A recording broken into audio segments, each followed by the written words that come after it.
L'inquiétude des oléiculteurs de Corse après la détection de la Xylella fastidiosa, cette bactérie tueuse de végétaux, a été détectée sur un olivier dans un verger de Balagne en novembre dernier. Même si la préfecture tempère, l'arbre a été détruit par mesure de précaution. Les précisions d'Emmanuel Rouillon avec Sarah Desfranques. Cet oléiculteur se dit très inquiet pour ses 230 hectares d'oliviers. Depuis qu'il a appris la nouvelle hier d'un premier cas de Xylella fastidiosa en Corse, il est anxieux, lui qui n'a quasiment pas d'autre activité que sa production d'huile d'olive, d'autant que cela fait des années qu'il ne se sent pas écouté par les autorités. Il n'y a pas de solution. Une fois que vous avez la bactérie, vous la gardez. La solution, elle était à prendre en amont. On est une île, il y a 6, 7 ans ou 8 ans qu'on tire la sonnette d'alarme. Plus de choses ou pas de choses ont été faites pour enrayer les importations de végétaux. Donc maintenant, c'est plus la peine.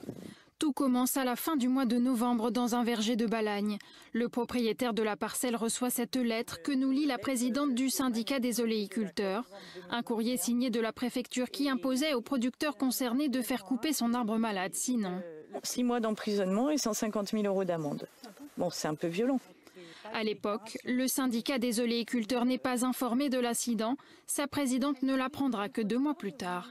On était dans une démarche de partenariat avec les services de l'État sur un travail justement d'observation de parcelles. Donc on est un peu étonné et franchement déçu de voir ce partenariat voler en éclats. La préfecture a ensuite procédé à des analyses sur les parcelles voisines et se veut à présent rassurante. 26 prélèvements ont été faits sur cet arbre qui sont tous revenus négatifs. Par mesure de précaution, l'arbre a été détruit avec l'accord du propriétaire, comme la réglementation nous y obligeait, afin d'écarter tout risque.